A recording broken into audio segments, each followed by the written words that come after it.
میں اب اپنی ذاتی رائے, میری اپنی جو اسیسمنٹ ہے وہ میں آپ سے شیئر کر رہا ہوں کہ وہ ابھی اتنی آسانی سے جو کس کو کا ذکر ہو رہا ہے وہ نہیں ہوگا, کیونکہ اس کو ہو جائے گا, اس کے اگلے دن کیا پاکستان کی معاشی صورتحال بہتر ہو جائے گی؟ نہیں ہوگی. Will be at the same place where we are now, جہاں پاکستان کا ایک کانسٹنٹ فارن ایکسچینج کرائسس ہے, گروتھ کرائسس ہے, انرجی سیکٹر میں جو ہے وہ کاسٹ کا کرائسس ہے. تو لہذا وہ میرے خیال میں تو اتنی جلدی نہیں کریں گے حکومت میں آنے کے لیے. یہ تو اگر شہباز شریف صاحب انشاءاللہ پاکستان کو بہتری کی طرف لے کے جاتے ہیں, اور غالباً 2026 کے آغاز میں اگر پاکستان میں اسٹیبلٹی نظر آنا شروع ہو جاتی ہے ہر لحاظ سے, تو پھر شاید ہو سکتا ہے کہ وہ سوچیں پاکستان پیپلز پارٹی. لیکن اس سے پہلے تو میں نہیں سمجھتا کہ کسی طرح وہ چاہیں گے کہ اس جو بہت ہی مہیب معاشی اور سیاسی صورتحال ہے, اور اب اس میں ایڈ کرنا چاہوں گا کہ جو ٹیررزم کا کرائسس ہے جو مستقل 2021 کے بعد سے بڑھ رہا ہے, اور 3 گنا پاکستان میں ٹیررسٹ انسیڈنٹس بڑھ چکے ہیں 2020 کے مقابلے میں, تو اس کو بھی ساتھ ساتھ ہی مینج کرنا ہوگا. تو اگر کو ہوتا ہے تو اتنا آسان نہیں ہے کہ اگلے دن حکومت جو ہے وہ سنبھال لیں گے اور صرف غلبہ حاصل کر لیں گے. اس وقت تو پاکستان میں جس نے غلبہ حاصل کرنا ہے اس کو ملبہ بھی اٹھانا پڑے گا. اچھا, اور ایران گیس پائپ لائن کے اوپر کنگریشنل ہیئرنگ جو ہوئی تھی ہمارے الیکشنز کے حوالے سے, ہیومن رائٹس کے حوالے سے, ویمن ایشوز کے حوالے سے, اس میں ایران گیس پائپ لائن کے اوپر امریکہ کافی سخت رویہ رکھتا ہے, اور وہ سمجھتا ہے کہ ہم امریکہ کو بھی متبادل دینا چاہیے اور ایران سے ہمیں نہیں لینی چاہیے گیس. آپ کو لگتا ہے that could also affect Iran gas pipeline, جو Pakistan Iran gas pipeline کے جو ہے آلریڈی پروجیکٹ انڈر وے؟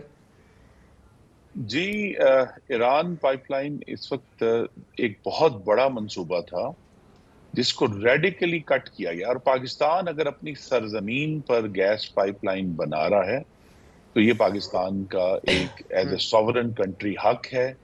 اور اس کے آگے اگر دیکھیے اصل ایشو یہ ہے کہ گوادر تک تو پائپ لائن آ جائے گی, وہ بہت تھوڑا فاصلہ ہے بارڈر سے. اس کے آگے ایک بہت بڑا پروجیکٹ ہونا ہے جس نے پائپ لائن کو پورے ملک تک لے کر جانا ہے, اور وہاں بلینز آف ڈالرز ریکوائرڈ ہے. اس وقت تو ایک بہت چھوٹے اسکیل کا پروجیکٹ پاکستان کی سرزمین پر ہو رہا ہے, اور ہمیں اپنے اس حق کا دفاع کرنا چاہیے. اور اگر کوئی مغربی ممالک جو ویسے پاکستان کی بالکل مدد کے لیے تیار نہیں ہے, اور جو ہم آئی ایم ایف کا رویہ دیکھ رہے ہیں وہ بھی اس کا ایک انڈیکیشن ہے, ریفلیکشن ہے. تو لہٰذا اگر تو وہ چاہتے ہیں کہ پاکستان ایران کے اوپر یہ ٹریڈ نہ کرے, تو پھر ان کو وہ کیا الٹرنیٹو دے سکتے ہیں؟ ان کے پاس الٹرنیٹو نہیں ہے. اور اسی لیے میں نے جہاں آپ سے ذکر کیا نا کہ یہ جو گیس پائپ لائن کا فیصلہ کیا گیا, یہ اسی تناظر میں کیا گیا کہ پاکستان کی اپنی گیس بہت تیزی سے کم ہو رہی ہے, اور ہمیں آج 10 سال انتظار نہیں کرنا, آج اپنے لیے متبادل گیس کا ذریعہ فراہم کرنا ہے. لہٰذا ہمیں اس گیس پائپ لائن پر انسسٹ کرنا چاہیے. اور اس کے بعد اگر امریکہ اور دوسرے مغربی ممالک جو ہیں وہ اس پر ڈسکشن ہوتی رہی ہے ماضی میں بھی کہ جی کیا کوئی گلف کراس کر کے مڈل ایسٹ سے پاکستان کے اندر پائپ لائن لے دی, انڈر سی پائپ لائن لے کر لی کی جائے, تو اگر اس کو وہ فائنانس کرتے ہیں تو بہت اچھی بات ہے. لیکن آنا اس نے بھی گوادر ہے جو پائپ لائن آئے گی. تو لہذا یہاں جو نیٹ ورک اور جو بنیاد قائم کرنا ہے وہ پاکستان کے لیے ایک بڑا امپیریٹو, اور فوراً اس پہ بلکہ اس پروجیکٹ کو بہت تیزی سے کرنا چاہیے تاکہ ہم تیار ہوں کہ کہیں سے بھی ہمیں گیس اگر ملتی ہو تو ہم اس کو لے کر تو پاکستان کو فیڈ کر سکیں. اوکے,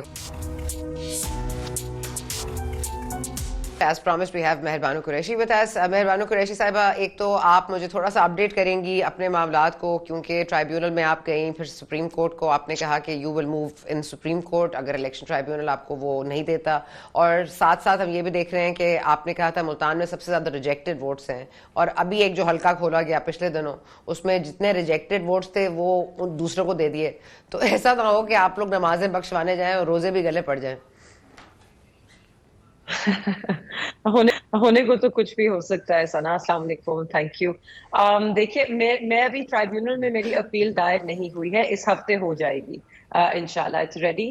ہم الیکشن کمیشن آف پاکستان نے ہماری اپیل ضرور تھی, اینڈ پچھلے ہفتے وہ انہوں نے ٹیک اپ کرنی تھی 21 تاریخ کو, مگر جتنے بھی کیسز ہیں وہ سب ڈی لسٹ ہو گئے, اور میں نے رات کو بھی چیک کیا, آج دوبارہ چیک کیا, تو جو میرا حلقہ ہے وہ ابھی تک دوبارہ اس کو کاز لسٹ میں نہیں شامل کیا گیا. تو سے تو صرف یہی معلوم ہوتا ہے کہ وہ شاید چاہتے ہیں کہ چیزوں کو ڈیلے کرنا، کیونکہ جو اب کیس ہے it was right for arguments, اس کے اندر اب اور کوئی ڈیلے کی گنجائش نہیں تھی. بہرحال انہوں نے کرنا ہے جو وہ کریں گے، مگر ہم جو ہے اپنے قانونی کارروائی پوری کریں گے، کہیں بھی کوئی میدان خالی نہیں چھوڑیں گے. انشاءاللہ اگر ہمیں یہ ای سی پی سے آگے نہیں بڑھتا ہے تو اس کے بعد next step is the high court and اگلا step would be the supreme court, اور ساتھ ساتھ ہم ٹرائیبیونل میں بھی اس کو چلائیں گے. آپ کو معلوم ہے ٹرائیبیونل میں کس طرح لمبی لمبی تاریخیں پڑتی ہیں.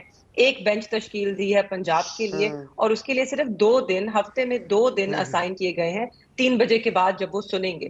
تو آپ کے سامنے ہے کہ کتنی زیادہ اپیلز دائر کی گئی ہیں. تو اگر 2 دن صرف چلیں گی تو یو کین امیجن کہ کتنے سال لگیں گے انصاف ہونے میں. تو پھر یہ تو لطیف کھوسہ صاحب بھی کہہ رہے تھے کہ یہ ہمیں نا بیوقوف بنائیں، ٹرائیبیونلز کے اندر لگائیں، اس کے اندر لگائیں، کیونکہ اس میں تو ٹائم بہت زیادہ they will get more time to do what they need to do. تو آپ کو تو اسے کچھ نہیں ملے گا. لیکن ایک اور جو بات کرنی ہے ہمیں مہربانوں، کیونکہ بار بار بات ہو رہی ہے کہ فارورڈ بلاک بن رہا ہے کوئی پنجاب میں، اور شیر افضل مروت صاحب نے بھی کچھ گفتگو کی ہے. میں چاہوں گی اگر آپ ایک دفعہ سن لیں تو I want to take your comment on that. ہم شیر افضل مروت صاحب پلے کر سکتے ہیں پروڈیوسر؟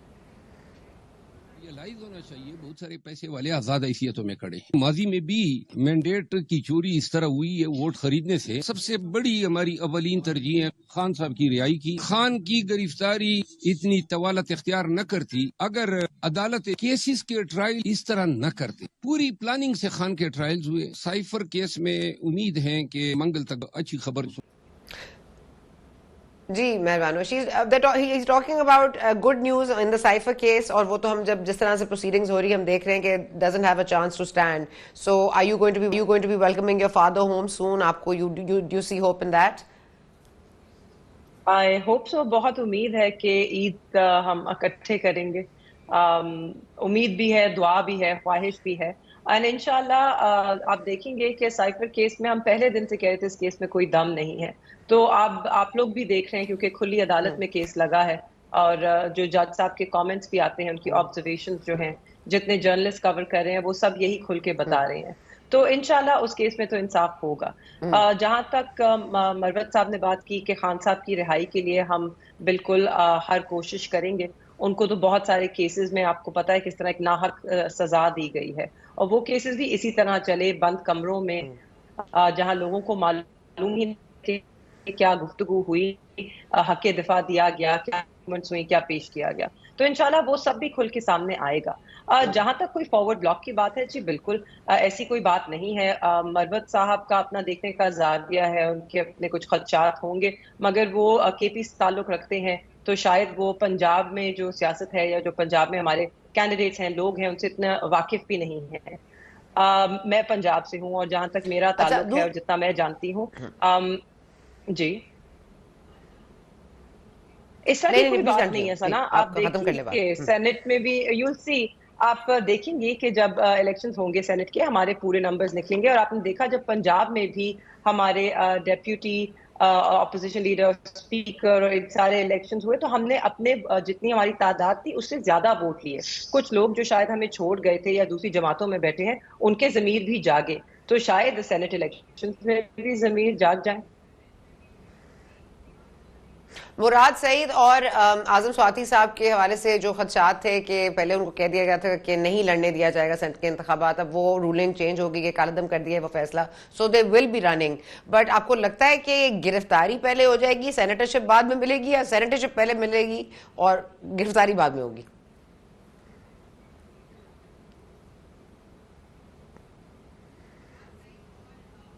مہربانو. سواتی صاحب کو بھی شاید گرفتار کرنا ناممکن ہو ان کے لیے. جی جی جی جی آپ کی آواز نہیں آ رہی. تو نہیں بالکل دیکھیے، او سوری، میں کہہ رہی تھی کہ نہیں دیکھیے، مراد صاحب تو جو ہیں وہ روپوش ہیں، ان کو گرفتار کرنا تو ان کے لیے بالکل ناممکن ہے، وہی تو اب تک کر چکے ہوتے. انشاءاللہ آپ دیکھیں گے کہ عدالت نے بالکل صحیح فیصلہ دیا، اور یہ پہلے بھی وہ کہہ چکے ہیں کہ اگر کوئی مفرور ہے تو اس کو آپ الیکشن لڑنے سے نہیں روک سکتے. تو بہت خوش آئند بات ہے، اچھا فیصلہ ہے. لوگوں کو ان کا حق ملنا چاہیے ہے، اگر وہ الیکشن لڑنا چاہتے ہیں ان کا یہ پورا حق ہے. اور کاش کہ یہ پہلے اس کو ہم امپلیمنٹ کر سکتے اور ہمارے جنرل الیکشن میں بھی جتنے کینڈیڈیٹس ہیں جن کو روکا گیا ان کے ساتھ بھی اس طرح ناانصافی نہ ہوتی. بہرحال it's time to move forward and انشاءاللہ آپ دیکھیں گے کہ سینٹ میں ہم اپنے پورے نمبرز لیں گے اور پنجاب میں کوئی اس طرح کا فارورڈ بلاک نہیں ہے. اچھا، ایک اور جو خدشہ ہے وہ یہ ہے کہ سنی اتحاد سے، جس پہ آپ کے بھائی ریپرزینٹ بھی کر رہے ہیں زین قریشی صاحب ان پارلیمنٹ، تو کہا جا رہا ہے کہ سنی اتحاد کاؤنسل کا بھی نشان آپ سے لے لیا جائے گا، وہ کور بھی آپ سے چھین لیا جائے گا. So then every one will be independent and then ایک منڈی لگے گی جس سے کچھ لوگ یہاں چلے جائیں گے، کچھ لوگ وہاں چلے جائیں گے. بٹ دیز آر پیپل جو یہ سارے پریشر ٹیکٹکس کو فیس کر کے آئے ہیں. Do you expect any different results? Absolutely absolutely not, بالکل نہیں. دیکھیں اس وقت جتنے بھی لوگ پارلیمان میں ہیں نا، وہ ایک جیسے کہتے ہیں آگ کا دریا عبور کر کے آئے ہیں. اگر انہوں نے بکنا ہوتا یا جھکنا ہوتا تو وہ اتنی مشکلات کا سامنا ہی نہ کرتے. آپ کے سامنے ہے پچھلے 1.5 سالوں میں کتنے پرچے بھگتے، الیکشنز میں پرچے، گرفتاریاں، زد و کوب کیا گیا، لوگوں کو ہراساں کیا گیا، اور اس کے باوجود لوگ اپنی جگہ سے نہیں ہلے. اور مجھے پورا یقین ہے کہ ابھی بھی کوئی اپنی جگہ سے نہیں ہلے گا، کیونکہ آپ کے سامنے ہے سنا، لوگ یہ بھی دیکھ رہے ہیں کہ کس جماعت کو پذیرائی حاصل ہے عوام میں. آخرکار تو سب سیاستدان ہے نا، عوام کے بغیر ہر کوئی تو نہیں ڈاکے ڈال سکتا ووٹوں پہ اور جال سازی کے تحت حلف اٹھا سکتا. At the end of the day آپ کو عوام کے پاس جانا ہوتا ہے، عوام سے ووٹ لینا ہوتا ہے. تو آپ عوام کے جو جذبات ہیں ان کے ساتھ یوں نہیں کھیل سکتے. اور جو بھی منجھا ہوا سیاستدان ہے وہ یہ جانتا ہے کہ اگر وہ کسی ایک جماعت کی وجہ سے اس کو ووٹ مل رہا ہے، اور اس وقت جنرل الیکشن میں ہم میں سے ہم سب کو اگر ووٹ پڑا ہے تو ہماری ذاتی حیثیت کی پہ نہیں پڑا ہے، ہمیں عمران خان کے نظریے کا ووٹ پڑا ہے اور تحریک انصاف کے نمائندے ہونے کا ووٹ پڑا ہے، اور یہ بخوب سب جانتے ہیں. اچھا، یہ آخر میں بتا دیجیے گا مہربانوں، کیونکہ وہ جو خیبر پختونخوا کا اجلاس ہے وہ ملتوی ہو رہا ہے بار بار، کیونکہ وہ نہیں چاہ رہے کہ سنی اتحاد کونسل والے جو سیٹیں ہیں، جو مخصوص نشستیں بانٹ دی گئی ہیں، بندر بانٹ ہو گیا ہے کیونکہ فیصلہ آ گیا ہے سپریم کورٹ سے بھی، تو وہ تاکہ وہ اوت نہ لے سکیں اور آپ سینٹ انتخابات میں کچھ آپ کے پاس لیوریج ہو. تو آپ کو لگ رہا ہے this is a good tactic and you will be able to continue this till the second? اور آلسو کیونکہ ابھی جس طرح شیر احمد مربت صاحب کہہ رہے تھے کہ we have to be very stringent on everything, ہمیں بڑا دیکھ بھال کے کرنا پڑے گا کیونکہ بہت پیسے والے لوگ بھی یہاں پر ہیں. پیسوں کی بات نہیں، بالکل دیکھ بھال سے بالکل ہمیں چلنا ہوگا، بیکاز آپ کے سامنے ہے کہ the cards are stacked against us.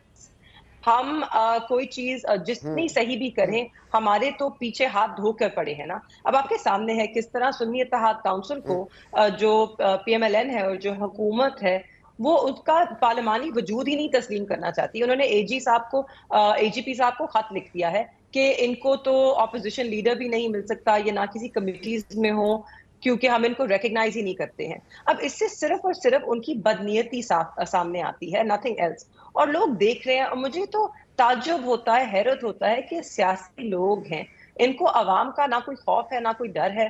آج اگر حکومت میں بیٹھ گئے ہیں تو کتنی دیر چلے گی حکومت؟ بعد میں عوام کے پاس تو جانا ہی جانا ہے. تو یہ اپنی سیاست کو اپنے ہاتھوں سے دفن کر رہے ہیں ان حرکتوں سے اور ان حماقتوں سے، اور لوگوں میں ان کو پذیرائی پہلے بھی نہیں حاصل تھی.